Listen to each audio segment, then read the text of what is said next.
the World Cup is, well, it's over. A champion has been crowned. The flags are coming down in 34 cities across North America. The international broadcasters are, packing up their miles of cable, and the VIP suites are being swept clean. All going back to normal. But the 9-year-old girl in a slightly oversized Messi jersey, the one we've been picturing all tournament, the one kicking a worn-out synthetic leather ball against a chain-link fence at her local park, she is standing in the exact same position she was before any of this started. She really is. Both of those realities exist simultaneously today. We are in late July of 2026. The dust is finally settling on the most lucrative, widely attended sporting event in human history, and we are forced to ask a very uncomfortable question. I know where you're going with this. What does the morning after actually look like for the millions of kids this tournament was supposed to inspire? I mean, the cameras have left, and that creates an incredibly harsh contrast. Historically, sports media observes a sharp attention drop after a host country finishes a massive tournament. The national conversation moves on to, the NFL preseason or baseball trades. But the structural reality of the youth system in our own backyard doesn't care about media cycles. Wow. The child kicking that ball against the fence doesn't magically receive a professionally maintained turf field just because a billion people watched a match on television. Which brings us to the core mission of today's deep dive. Welcome in, and we are thrilled you are taking the time to unpack this with us. Glad to be here. Today, we are taking a massive stack of sources. We have global reporting from Reuters, we have municipal press releases from host cities, we are digging deep into think tank studies, specifically the Aspen Institute's Project Play, led by Tom Ferry. Great data in that one. And we even have the literal structural blueprints for the newly proposed U.S. Soccer Federation pathway.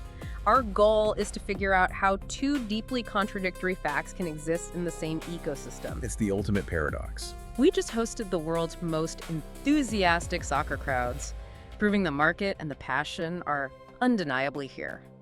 Yet, as a massive, wealthy nation, we struggle profoundly to produce a globally dominant U.S. men's national team. And far more importantly than what happens on television or at the professional level, we have to understand why the youth pipeline is systematically leaving millions of children behind. Let's ground this in the baseline facts of where we are right now, just to put the sporting context in place before we look at the kids. Okay. Spain claimed the #1 spot. They lifted the trophy after a truly massive final against Argentina on July 19th, playing in that gleaming New York, New Jersey stadium. The confetti fell, they got their star, and a champion was crowned. Incredible match. Meanwhile, the U.S. men's national team, operating under unprecedented hype, playing on home soil, with arguably the most heavily scrutinized generation of players we've ever had, suffered another early exit. They tumbled out in a 4-1 thrashing by Belgium in the round of 16 out in Seattle. Which is the catalyst for the public reckoning we are seeing in the Reuters reporting. I mean, the American men haven't reached the quarterfinals of this global showpiece since 2002. Wow, 24 years. So you have a predictable cycle elimination, followed by public bewilderment, followed by media pundits asking why the world's richest country, with one of the largest populations, cannot consistently compete with the footballing powerhouses of Europe and South America. I hear that question every 4 years. Those countries simply do not experience these massive bottlenecks in their talent pipelines. But our sources make one thing abundantly clear. If you want to diagnose a failure at the absolute pinnacle of the sport, analyzing the tactical formations of the professional team is totally useless. Really? You have to investigate the environment of the 9-year-olds. Let me stop you right there, because when I started looking at the participation numbers in our stack of research, I felt like I was reading a misprint. Oh, the 2024 numbers. Yes. On the surface, the narrative of a struggling sport seems totally false. Overall, soccer participation in the U.S. hit 20.5 million in 2024. That is a 14% increase from just a few years prior. It sounds great on paper. If you look at that in a vacuum, a 14% jump in a mature market is a massive victory. It suggests a booming ecosystem. I mean, that top line number, it's essentially a mirage, Yeah. if you're actually looking for pipeline health. The Aspen Institute's Project Play data dissects that 14% growth, and what Tom Ferry and his team found is a profound demographic inversion. A demographic inversion. That boom is almost entirely driven by adults. We are talking about adult recreational leagues, Yeah. people in their 20s playing after work, or folks in their 30s continuing to play in weekend leagues. Oh, I see. But when you examine the critical developmental window children aged 6 to 12, participation is actively dropping. It currently sits at a mere 7.5%. Wait, dropping. The U.S. Soccer Federation is actually bleeding youth participation while adult fandom skyrockets. I am struggling to process the sheer illogic of that trend. If you were in any major American city over the last month, you saw universal, unavoidable enthusiasm. Absolutely everywhere. You had packed stadiums, fan zones overflowing into the streets, adults wearing jerseys to the grocery store on a Tuesday. The culture has clearly adopted the sport. If a parent is playing in an adult league and buying the jersey and hosting watch parties, how is it possible that their kids are simultaneously dropping out of the sport? It defies basic generational transfer. It defines it if you assume that cultural enthusiasm naturally translates into localized access. Okay, unpack that for me. The distinction our sources draw is that enthusiasm is universal, but access is highly restricted. And we don't have to rely on sociologists to make this point. The institutions running the sport are openly admitting it. They are. Dan H.E.L. Fritsch, the chief operating officer of the U.S. Soccer Federation, gave a remarkably blunt interview to Reuters following the World Cup exit. He didn't offer the usual PR spin. What did he say? He stated on the record, "We need to fundamentally restructure the youth side of the sport in our country." When a chief operating officer uses the phrase fundamentally restructure, that reads as a massive admission of guilt. He isn't blaming the children for a lack of effort. He is admitting the business model itself is fundamentally flawed. It implies tearing the house down to the studs, not just repainting the living room. How does he propose fixing a mechanism that is actively repelling kids? Dan H.E.L. Fritsch elaborated by targeting the economics. He explicitly called out the absolute necessity of lowering costs and eliminating barriers to entry across what he accurately described as a vast country. So it's about money and geography. He is acknowledging that the current model dictates your likelihood of playing soccer is entirely dependent on your zip code and your household income. Wow. The U.S. system operates on a mechanism that charges money for development, rather than the European model, which views development as an investment in a future asset. Think about what that means for a listener who just wants their kid to learn how to pass a ball. If we want to understand why a 14% overall boom masks a collapse in youth participation, we have to look at the family ledger. We have to follow the money. It always comes down to the money. Let's dig into the pay-to-play model, which seems to be the black hole swallowing American youth sports. The pay-to-play model is the defining structural characteristic of American youth soccer, and it is entirely alien to the academies that developed the Spanish team we just watched win the tournament. How does it work in Spain? In Spain or Argentina, if a child shows promise, the professional club brings them into their academy at no cost to the family. The club absorbs the cost because they hope to eventually sell that player or use them on their first team. That makes sense. In the United States, the burden of development is placed entirely on the consumer, the parents. The data shows that across all youth sports, American families spend an average of $693 per child for one sport each year. Let's pause and look at that $693 figure in the context of reality. If you are a listener with 2 kids, and they each want to play a fall sport and a spring sport, you are suddenly staring at nearly $3,000 a year. And that's just an average. That is before we talk about groceries, mortgage rates, or healthcare. That is thousands of dollars simply for the privilege of your children breaking a sweat, learning teamwork, and getting off their screens. And that is just the baseline average. The research shows that the moment a kid shows actual talent and wants to move into the elite soccer academies, that financial slope turns into a sheer cliff. The escalation is staggering. The think tank reports cite very specific, immovable financial hurdles at the elite level. As one baseline example, they highlight a standard $1,188 registration fee for a top-tier club. Just to register. Keep in mind, that is exclusively for the right to be on the roster. That nearly $1,200 charge does not cover the specialized cleats, the mandated team apparel, the gas money for regional travel, or the hotel rooms required for out-of-state weekend tournaments. So we are easily talking about $3,000 to $5,000 a year minimum for one kid to chase a high-level soccer pathway. Easily. For a massive portion of the American public, a $1,188 registration fee is not a hurdle. It is a brick wall. It's a locked door that a family simply cannot open, no matter how profoundly talented or obsessed their child might be. And this is where the historical perspective from our sources is so illuminating. Reuters included a striking interview with Landon Donovan. Oh, Landon Donovan. For those unfamiliar with the history, Landon Donovan was the undisputed face of the U.S. men's national team for over a decade. He is one of the most celebrated players the country has ever produced. An absolute legend. He went on the record recently and stated with absolute certainty that there is zero chance he could have played youth soccer if his family had faced the financial barriers erected today.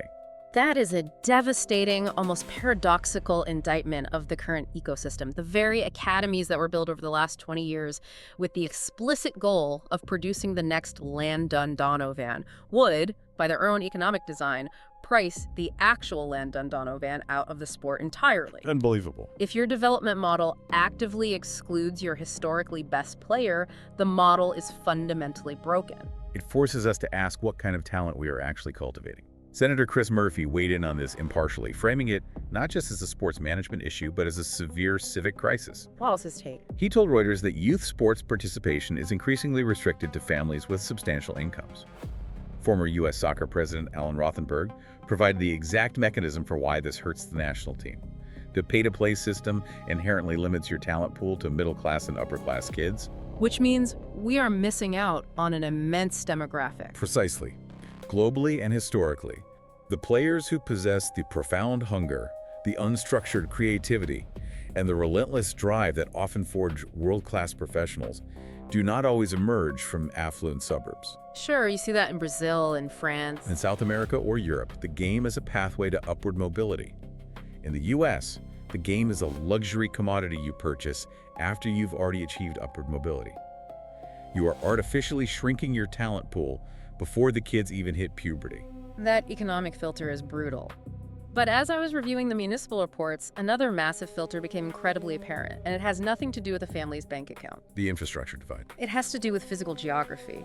We are a geographically massive country, and the infrastructure required to play this game is distributed with shocking inequality. It really is. The sources provided a heartbreakingly specific scenario that stuck with me. Picture a 13-year-old kid living in Billings, Montana. He has been glued to the television for the World Cup. He loves the game, he has natural athletic ability, and he wants to join a proper development pathway. Okay. But the nearest youth soccer club is 47 miles away. If we break down the mechanics of a 47-mile gap, we realize it is an impassable barrier for most households. 47 miles is not merely a distance. It is a rigid demand on a family's time and resources. A huge demand. It requires a parent to possess a highly reliable vehicle. It requires the disposable income to burn through tanks of gas every week. Not to mention the time. Most critically, it requires a parent to hold a specific type of job one that allows them to clock out at 4 p.m. on a Tuesday so they can drive an hour-and-a-half round trip for a single 1-hour practice session. Wow, when you put it like that. For a working-class family, a household with multiple children, or a single parent working hourly shifts, a club 47 miles away might as well be on the moon. Think about your own daily commute. Imagine finishing a demanding 9-to-5 job and then having to immediately execute a 94-mile round trip multiple times a week just so your kid can participate in a Tuesday night scrimmage. It's unsustainable. But I want to be clear here. You don't have to live in the vast open spaces of Montana to face this infrastructure deficit. Even in dense urban centers, the physical landscape is actively working against youth participation. Absolutely. The data from the municipal reports is genuinely grim. 2 and 3 park and rec departments lack sufficient fields. Let's process the scale of that failure. 2/3 of our public recreation departments, the very institutions funded by tax dollars to provide civic engagement, do not have enough basic grass or turf for kids to play on safely. It's a massive failure. And the deficit extends beyond the physical ground. The data also reveals that 4 in 5 of these departments lack sufficient volunteer coaches. Which creates a systemic void. You have a kid wanting to play, but there is no field. If there is a field, it's likely unmaintained or booked solid by elite private clubs who can afford the permit fees. Mm-hmm. If there is a field and time available, there is no one to coach them. This systemic void produces what sociologists in this space call the unnamed child. The unnamed child. This is a statistical ghost. Yeah. This child does not show up in the 7.5% participation data, but not because they chose video games over sports. They are systematically pushed out of the game. Just erased from the system. They are marginalized because they live in a transit desert without a local club, or their neighborhood park is unsafe, or, and this is a very common quiet tragedy in American youth sports, the only local team available is run by a volunteer coach who prioritizes their own child's playing time and development over the rest of the roster. Oh, the parent-coach dynamic. Anyone who has navigated local youth sports knows exactly what you're talking about. Access to the field, access to the ball is often gated by whose parent happens to be holding the clipboard on a Saturday morning. Exactly. I mean, that is a huge part of it. So we have clearly established this massive population of children who are priced out by $1,000 fees, driven out by impossible geography, or simply pushed out by a lack of public resources. They are suffering in silence. But I found the research regarding the kids who actually survive this gauntlet to be even more alarming. The burnout data. The kids whose parents can pay the $1,188 fee, who can make the 47-mile drive, they are facing a completely different, incredibly destructive crisis of their own. The kids inside the system are arguably suffering a more acute psychological crisis. If we return to the Aspen Institute's Project Play data, the attrition rates are staggering. How bad are they? 1 million children quit soccer last year. 1 million. 1 million kids walked away from a sport in a single calendar year. Furthermore, the average child now spends less than 3 years playing a specific sport before abandoning it. By age 11, the average American child effectively retires from organized athletics.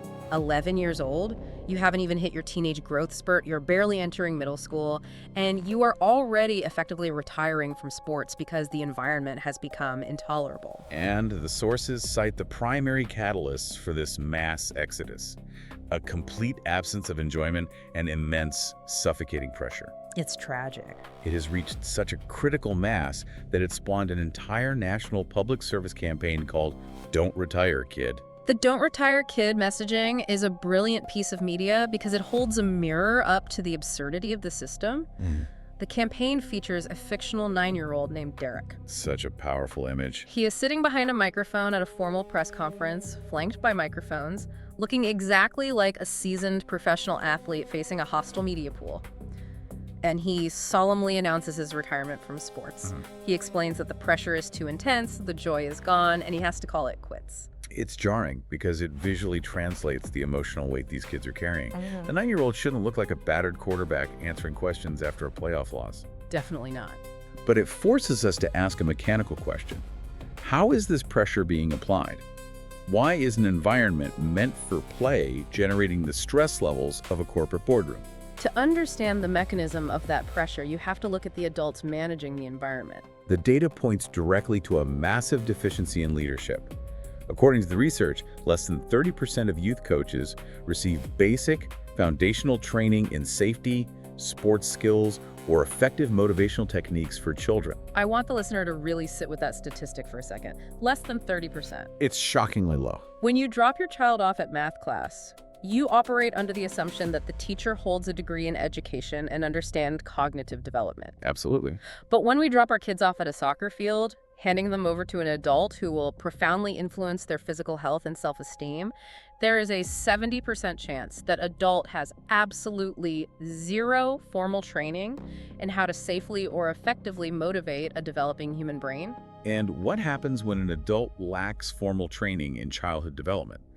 They default to the only sports model they are familiar with, the high-stakes, hyper-competitive professional model they consume on television. So they mimic what they see in the Premier League or MLS? They apply the motivational tactics of a professional manager fighting off relegation to a group of third graders. This adultification of youth sports leads directly to the biomechanical and psychological crisis highlighted in our sources, early sports specialization. Early sports specialization is one of those clinical terms that sounds harmless until you see it in practice.